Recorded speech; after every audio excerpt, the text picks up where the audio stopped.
Okay, so we're going to continue with our talk about about measurements, converting between U.S. and metric systems of measurement. Let's take a look at this problem here. We want to know how many cups is 7 quarts. So we want to convert 7 quarts to cups. All right. Now, most of the time, you're not provided with a direct conversion from quarts to cups. Okay. All we have is this, and if you kind of think there's going to be a middleman here, okay, think about this. Here's what we have here. We have 2 cups equals 1. We're going to bring in pints into the equation here. So 2 cups equals 1 pint, and then we know that 2 pints equals 1 quart. Okay, so this is one of those cases where maybe we need to convert it to something else before we convert it to what we need to. Okay, in this case, we need to take quarts, convert it to pints, and then we'll take pints, convert it to cups. So let's set up our conversions. Okay.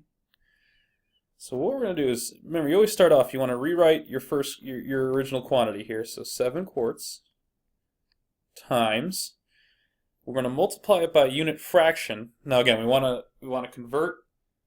We want to think if I were to convert to pints, there's 2 pints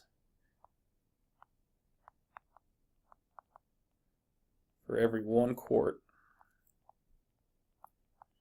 Okay, but then in the same step, we're going to think, okay, now we're going to have it in pints. Now to get it to cups, what will we have to multiply by? We're going to multiply by another unit fraction involving cups and pints. And we want 2 cups for every 1 pint. And remember, when you are setting up your unit fraction, you want to make sure you want the units you want to end up with on top, the old units on the bottom, because watch what happens in this step. And if you want to, if you want to take the 7 quarts and put it all over 1 just to see it as a fraction. But watch what happens. You see how we have, first of all, you have quarts on top here and then quarts on the bottom of the next fraction? That means quarts are going to cancel out. That's what we want to have happen. We want to be out of quarts. Okay? Then eventually, when we multiply again, well, look at the last 2 fractions. We have pints on top and then pint on the bottom of that one. Those will cancel out as well. So what that means is the only label we have left is cups.